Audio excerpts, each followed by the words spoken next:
Hello everybody and welcome.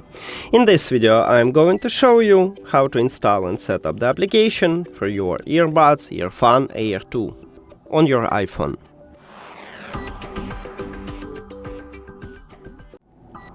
You have to start by open App Store and then go to the search at the right bottom.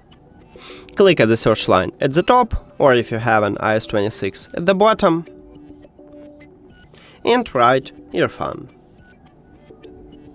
Now search, and you should install the application what called EARFUN Audio.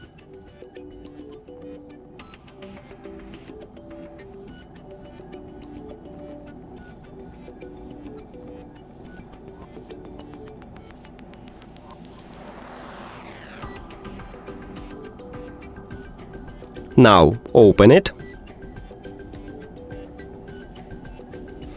Agree. You can sign in into your account, but I'm going to skip it. Then click plus and allow. And we did it!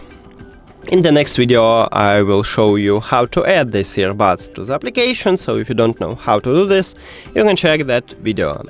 And thank you for watching this video. If you found it helpful, please consider subscribing to the channel and leave the like on the video. See you later!